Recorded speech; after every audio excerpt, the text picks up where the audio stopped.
Okay, so today we've got 8 essentials that you need before moving abroad to teach. This is your complete guide to a smooth transition to your new life of freedom, adventure, and remote work. This is a picture of me in Nusa Penida watching the sun go down, and this is what I want for you: many more sunsets in your life. So moving abroad to teach can feel overwhelming. There's so much to think about, but this guide is going to walk you through everything you need to know to make the transition as smooth as possible without all of the stress and the uncertainty. Trust me, I've been there. I moved abroad nearly 12 years ago now, and I remember the crazy amount of overwhelm. But I want you to imagine stepping onto the plane, knowing that everything is taken care of, and that you're fully prepared to start this exciting chapter in your life. Many of the teachers that I've worked with initially felt very uncertain about making this move, and the idea of relocating to a new country far from their comfort zone was very daunting. But after going through the process with the right support, they found that they had a lot more freedom and control over their lives than ever before. And this guide is designed to address the most common concerns and ensure that every practical detail is taken care of so that you can focus on the adventure ahead. It's all based on my personal experience because I was in your shoes once, and I'm here to offer my personalized support. This is a picture of me in Nusa Penida. I've been living in Bali, Indonesia for over 2 years now. And Nusa Penida is a must-see if you are traveling to Bali. Also, if you do end up in Asia, pop over and come and say hello. I love to stay in touch with my teachers and meet up with them for drinks. So first of all, teachers I've worked with in the past were often unsure about navigating visa processes and worried about whether they had everything they needed in place. To avoid those last-minute headaches, ensure your passport is valid for at least 6 months and familiarize yourself with the visa requirements. Now, this might sound super daunting, but actually it's pretty easy. Either you get a job from before you go abroad, and if you come through Teacher's Friend, I can offer guaranteed job placement, so this will be all sorted for you. If you have the job before you go abroad, your employer is basically going to tell you all of the things that you need, where to go to get them, and walk you through the process. If you move abroad and then start the job search from abroad, it's the same process, but you will need to look into it a little bit because, for example, if you're moving to Vietnam, you now need to get your documents notarized in the UK before you leave. So this is something that you do need to look into if you're moving abroad without the job in the first place. So make sure that you have familiarize yourself with visa requirements and make sure your passport is valid for at least 6 months. I had a friend that was unable to make his international flight because although he still had a day left on his passport, he didn't have the 6-month typical requirement, and so he was not allowed to fly. So I know 6 months seems like quite a long time, but that is the general regulation. It does differ. Some countries are 3 months, but just make sure you've got 6 months just to be sure. Don't worry if you apply for a job from outside your chosen country. You're going to be walked through the whole process, as I mentioned. And if not, as a minimum, make sure you have legalized copies of your degree, transcript, oh my gosh, can't speak, transcript, and any teaching qualifications. For example, your TEFL certificate if you have one. Also, make sure you have a valid police check from your home country, and you may also need to provide a bank statement showing proof of funds. Now, remember, if you do this, it does need to be a bank statement from the latest month. So if you're a super organized kind of person, this is something that you will have to hold off on. The police check, again, also needs to be relevant, but that can be within the last year. Typically, so you can do this up front, and I suggest you do leave a lot of time for this because different countries take different amounts of time. All you have to do is do a quick Google search on get police check for teaching English abroad, and what I suggest you do is that you go to your country's government website. So for me, I always do get a police check for teaching abroad.gov.uk, because then I know that I'm getting the most up-to-date advice. With Teacher's Friend, I will guide you through all of these steps so that you won't feel lost or unprepared. Number two, super important, is to set up an international bank account. So many teachers that I've supported were concerned about how to handle finances abroad, particularly with bank fees and exchange rates. Setting up an international bank account before you leave ensures easy access to your salary and helps you avoid unnecessary costs. So basically, an international bank account is an online bank account where you can change between different currencies, get paid from family and friends back home, and also get your salary and send that back home. So a lot of problems that people have is if they're paying off, for example, student loans or credit cards or a car, then they need to get the money that they're earning abroad back. And this can be very difficult without an international bank account. So you definitely want to set this up before you leave. It's a simple step that helps you take the pressure off, especially when you're adjusting to a new country. So I highly recommend opening a Wise bank account when moving abroad because it offers low international transfers, multi-currency accounts, and competitive exchange rates. It's perfect for managing your finances in different countries, allowing you to hold and transfer money in multiple currencies without hidden fees. I also love that it always tells me exactly how much I've been charged for each transaction. So your family and friends can send you money in any currency, and you can also transfer money from your local bank account to your home account and vice versa, which is hugely important. Like I said, if you've got bills to pay back home. So it's been really useful for me. I've been able to use it all over Asia. It should be compatible in pretty much all countries, but you can check. There's a list of countries where it's compatible for, and it will tell you whether you can send money in and money out. Here is a quick picture of my recent travels in Indonesia, where my parents came to visit me, which was amazing. Having friends and family visit you in this new lifestyle that you've built for yourself is honestly one of the highlights of living abroad. So the great thing about Wise is you can pay by card anywhere and the transactions are free, or at the time of writing this, 8th of October 2024, there's a small fee for cash withdrawals once you withdraw more than $250 per month. There's a link here to sign up. Yes, it is an affiliate link, but I've been using Wise for years and I love it, so I wanted to share the love and make sure my teachers are fully prepared. Comprehensive medical insurance. Some of the teachers I've helped were hesitant about leaving their home country's healthcare system behind, unsure of what to expect abroad. Comprehensive medical insurance gives you peace of mind from the moment you leave.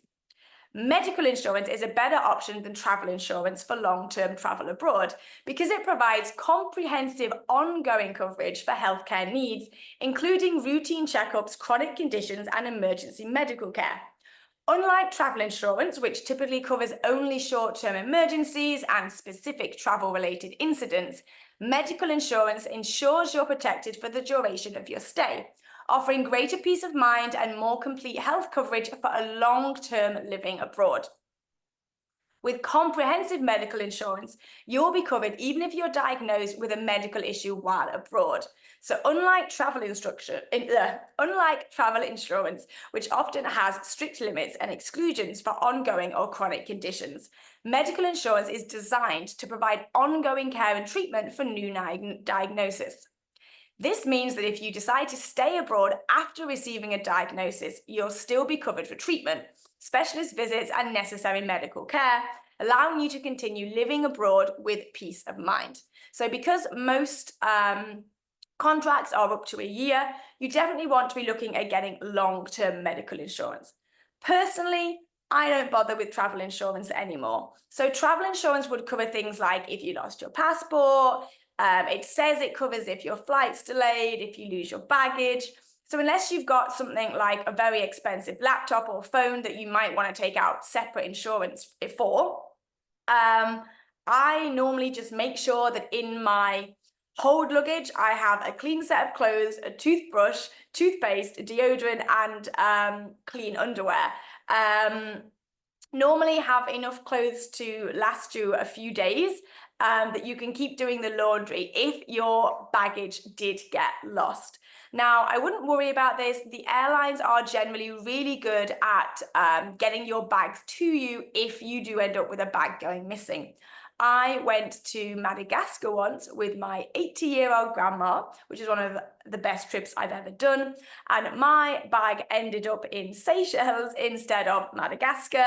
And I had to wait 4 days for my bag to arrive. And I did not have a spare set of clothes. So I was living in the set of clothes that I'd flown over on the airport with. And I was actually coming in from Australia, where I was living at the time. So it was a bit of a nightmare. So definitely have everything that you might need to last up to a week if your main bag went missing. My bag has gone missing 1 time in 12 years. It is very, very rare, but it can happen. So I definitely make sure that you have everything packed that you might need. But I wouldn't worry about getting covered for this, especially if you're moving to Asia. Everything is extremely cheap anyway. And also, if your flight is actually cancelled, the airlines can't just say, oh, sorry, flight's cancelled. They have to put you on a different flight or reimburse you or whatever. So personally, I don't get travel insurance. I only get medical insurance, but you are welcome to get travel insurance for peace of mind as well if you would like it. So, in many of the schools that I work with, insurance is included as part of the benefits package. Now, while this may seem reassuring, I've seen firsthand that employers often choose the most affordable option to cover as many staff as possible. Unfortunately, this can leave significant gaps in coverage, gaps that many teachers only discover when it's too late. So, for example, a friend of mine ended up in the hospital with dengue fever, only to find out that due to an administrative error, her insurance wasn't active.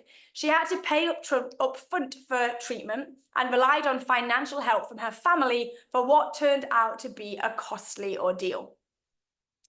This is why, despite the initial temptation to skip the extra cost, securing your own insurance policy ensures you're properly covered for the things that matter most, offering real peace of mind no matter what happens.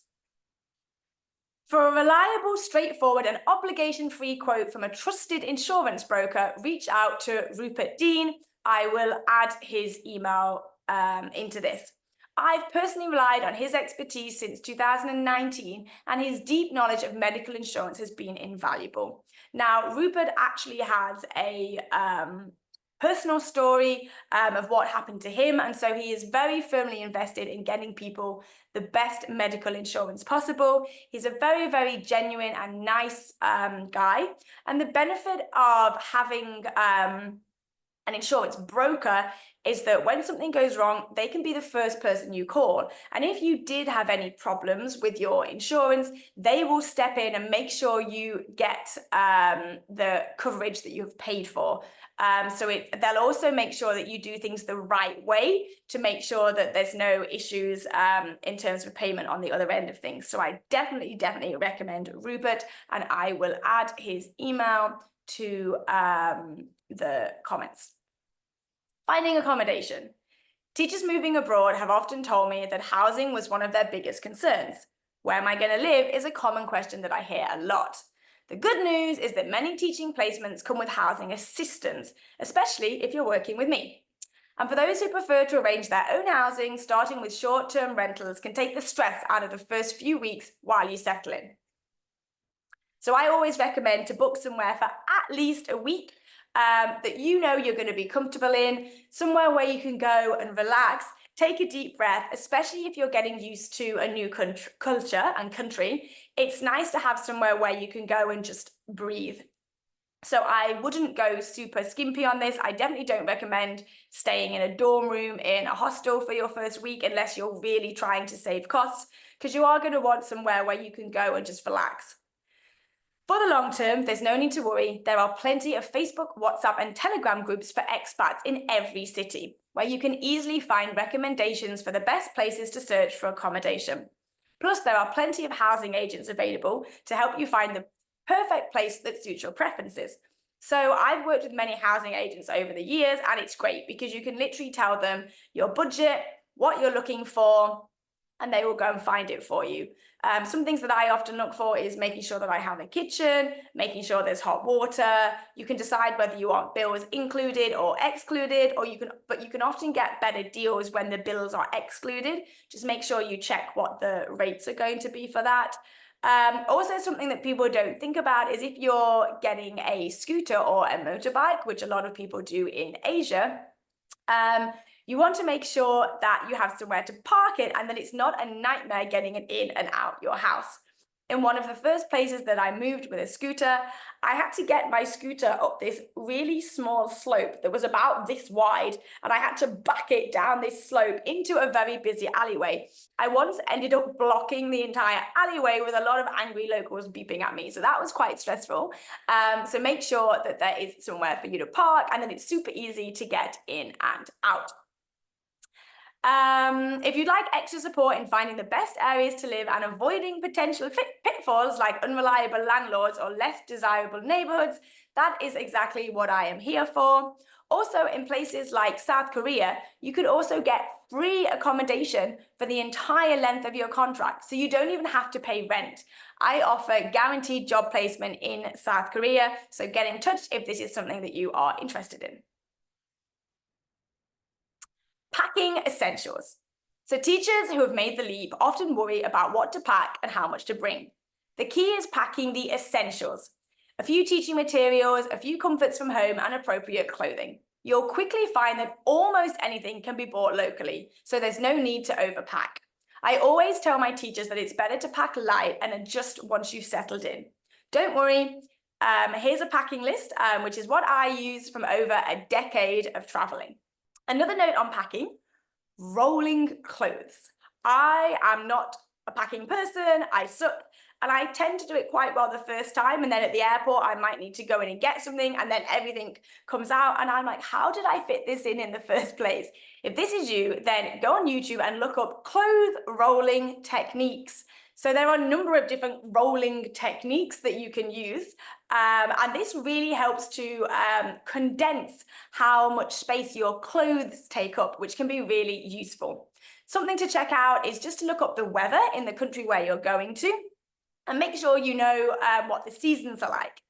Also, for example, in Hanoi, it gets down to about 15 degrees Celsius in winter, which you might be thinking, oh, that's like an autumn day in the UK. It's not that cold.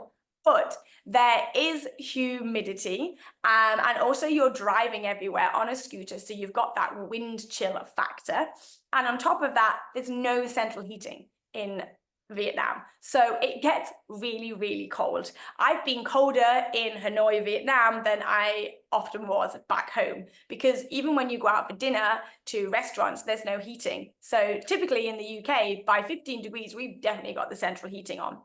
So bear this in mind, and just doing a quick Google search of your country and saying, does it get cold in? And if you can, if you know where you're going, put in your specific city, so then you won't get caught unawares. Again, pretty much everywhere you can buy extra clothes. There's not really anywhere that you're going to be going where you won't be able to buy stuff. The only thing that you won't be able to get is some comforts. For ladies, there are certain countries where it's really hard to get tampons. So that's definitely something that you should consider. And also some of the sizes, especially for underwear for both men and women, and for shoes, can be on the small side. So I definitely recommend bringing 2 or 3 decent pairs of shoes for different types of activities. For example, one for general wear, one for teaching, and one for kind of outdoors activities, if that's what you're into, are definitely worth it. And any teaching materials, if you're already a teacher that you really like, or bringing coins. Any countries that have coins, a lot of Asia is coin free. So coins are a bit of a commodity. So any loose coins that you can collect from family or friends before you come will make you very popular. And stickers. I had students almost punch each other over stickers. Stickers make students very happy. So bringing some cool stickers from your home country is also not a bad idea. Hi. I just wanted to jump into this video to let you know that there are millions of people all over the world that are eager to learn English from someone just like you. Teaching English can be your gateway to the life of freedom and flexibility that you've always dreamed of. So if you're ready to explore the world and do something different, then please click on the link below or somewhere around this video, and I'll give you the step-by-step guide and help and assistance in order to make your dream of teaching abroad a reality. I look forward to speaking to you soon. Bye. Local apps and resources. So when traveling through Southeast Asia or Asia, one of the biggest challenges for teachers and digital nomads is figuring out how to navigate unfamiliar places. And this also applies to Europe and South America if you're going there, while balancing work, logistics, and adventure. So fortunately, the right local apps and resources do make it possible to take a lot of the stress away. So for ride hailing and delivery, apps like Grab are essential. So these apps, it's like Uber. So these apps operate across many countries in Southeast Asia, allowing you to easily get a taxi or motorbike ride wherever you are without having to barter for the price or get ripped off. You may just need to find out what the local version of the app is. So for example, in Cambodia, it's PassApp, and in Indonesia, it's Gojek. Again, a quick Google search will tell you this, or you can ask in the expat apps, which are full of really useful information. Grab is also a go-to across Asia for quick food deliveries, making it super easy to get meals while adjusting to a life in a new city. So for those of you that have been following me for a while, you will know that I have not cooked for nearly 12 years. It's so cheap in Asia that you don't really need to cook. And there's plenty of healthy food options available, as well as all of your home comforts like burgers or pasta. And sometimes you can't be bothered to go out, so you can order in. Teachers I've worked with love how reliable these apps are, especially when they're still getting used to a new culture and don't yet ride a scooter or want to order food after a long day of exploring. So booking travel and accommodations can also feel overwhelming at first, but there's apps like the AirAsia Super App, Traveloka, and Skyscanner, Airbnb, and Booking.com. So my favorite are Skyscanner, Airbnb, and Booking.com. I use these all the time because they make things super simple. Skyscanner allows you to find the best flight deals when you're planning a getaway or moving between countries, and you can filter by the whole month. So if your date is flexible, filter by the whole month to get cheaper deals. Also, make sure you're searching in incognito mode to make sure that they don't bump the flights up because you've been looking at those dates. AirAsia Super App and Traveloka can help you book flights, hotels, and activities all in one place. Many teachers love Traveloka because it covers so many needs in one app, so you can just download it on your phone and use it for everything. And this is from hotels to transportation, while they also offer great deals on certain attractions. This way, you can make sure you're getting the most out of your time abroad without breaking the bank. For local activities and exploring your new city, apps like Klook and Get Your Guide are awesome. Again, if these apps aren't available in your country, then you can just have a quick Google or jump onto the expat groups. Again, if you come through Teacher's Friend, then we give you country-specific information on all of this, so you don't have to worry about it. So these programs offer great tours, cultural experiences, and popular attractions. Teachers often tell me how these apps help them settle in by offering unique ways to explore their surroundings without the hassle of navigating multiple websites. These apps even let you book on the same day, so they're perfect for spontaneous weekend plans, and it's all in English. I know a lot of people are worrying about there being a language barrier, but you don't have to worry with these apps. Through these apps, I've done a downhill cycling tour, gone up a mountain in a Jeep, visited the hot springs, and done countless snorkeling tours, and even gone to a ring making workshop. So there's loads of really exciting stuff on there. And if you're counting down the days until you can come and teach abroad, then go and have a look at all the exciting things that you can get up to. Communication. Staying connected is key, which is why Line is so widely used in Southeast Asia, especially in Thailand. With Line, you can easily communicate with friends, fellow teachers, and even locals. Many teachers love how it becomes a hub for building connections and getting real-time advice from locals. In Cambodia, Vietnam, and Indonesia, Telegram is also popular. Generally within expat communities, with the younger generation, then Instagram is also really big for communicating with people, and WhatsApp is massive. I just found out that Americans don't really use WhatsApp, and this blew my mind because a lot of people use WhatsApp in the UK. So if you don't have WhatsApp, get WhatsApp before you come. You can just use your US number, and then you'll still be able to use it when you come abroad, or you can get a new local SIM card when you arrive. I've just remembered one of my other tips is when you first arrive, it's more expensive to buy a SIM card at the airport. However, I strongly recommend doing this because it just means that for that first week, you've got data. So when you go out, you know that you're not going to get lost. If you want to book to go to a cafe, you can. If you want to order food in, you can do it. And it just makes your life so much easier. Also, if something did go wrong between when you were trying to leave the airport and get a taxi, for example, if the person that you're meant to be meeting hasn't come to pick you up, then you've got data. You can connect with the world. And I just think it gives you so much peace of mind. Yes, it is more expensive, but in reality, it's only going to cost you maximum about $20, $30, which in the grand scheme of things isn't that much money. So definitely buy a SIM card at the airport, but just get one that lasts like a week. And then once you've got the data, you can go and get a local SIM card, which has much better deals on it. Money. One of the most common concerns my teachers face is budgeting, but apps like the XE currency converter, which I use all the time, are indispensable. I'll be honest, I've been in Indonesia for 2 years now, and I'm still really bad at working out the exchange rate. So I use the app all the time. So don't feel embarrassed. These apps really are indispensable. Like I said, maths is really not my strong point, but I just quickly convert it using the app. It's great for ensuring you're getting the best exchange rates so you can stay on top of your budget, especially in countries where cash is king, which is across most of Asia.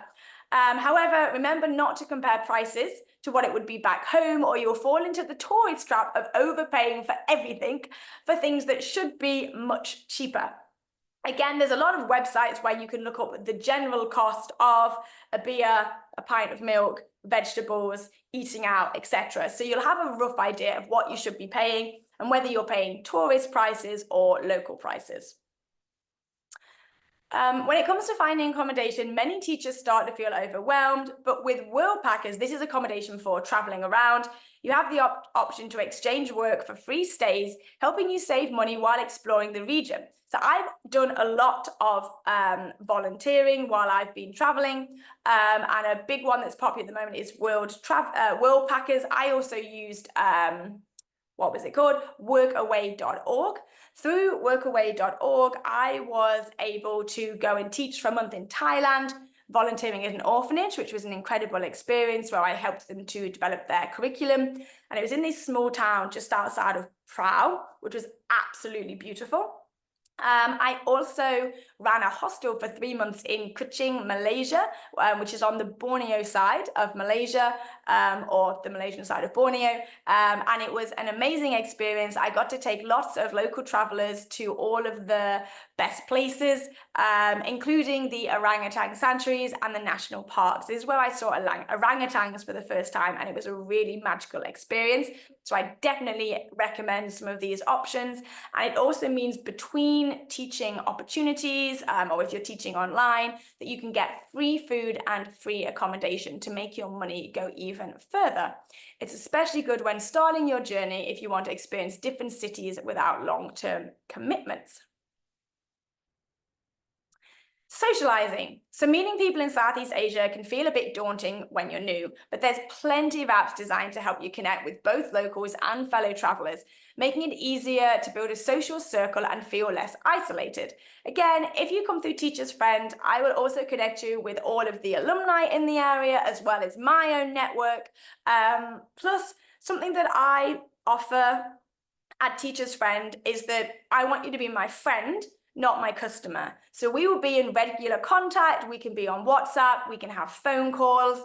I also am starting weekly phone calls for anybody that just wants to hop on a call, have a chat. If you're feeling a bit homesick or you're not feeling great, then this is the place to build a community through Teacher's Friend. And I am going to be with you on this journey every step of the way.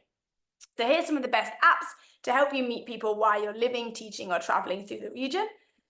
So first we have Tinder, Bumble and Hinge. Now, yes, these are dating apps, but a lot of people use them for friendships, and Bumble even has the BFF, which is specifically designed for finding friends, and it's used a lot in Southeast Asia.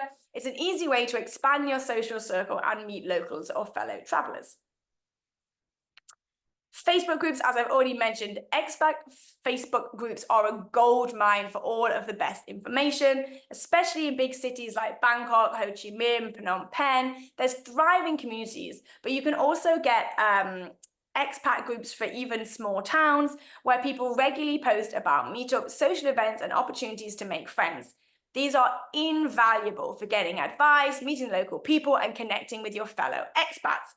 In Indonesia, Bali, there's also a great platform called Nomeo, which helps nomads meet for all kinds of events like business, networking, and social events. There's also Internations. This app is specifically designed for expats looking to meet like-minded people. It offers local events and a community of people living abroad. Teachers in Southeast Asia find it helpful for finding both professional and social connections. But Internations is also a global organization. So whether you're in Asia, Europe, or Costa Rica and South America, you can use these apps. For those wanting to meet people while also improving their language skills, Tandem is a great app. It connects you with locals interested in language exchange, allowing you to make new friends while learning the local language or helping others improve their English. Okay, number 8 is financial planning. One of the biggest concerns I hear from teachers is managing finances abroad. With the lower cost of living in countries like Cambodia or Vietnam, you'll find that it's really easy to save money, and definitely easier than you were expecting. Teachers I've worked with have often been surprised at how much they were able to save, even while living comfortably. So this includes eating some Western food, going for drinks, having a few nights out. You should definitely be able to save, especially in Asian countries. In Spain and Costa Rica, you're much more likely to break even, but people tend to do online teaching on top of their classroom jobs in order to save a bit more money.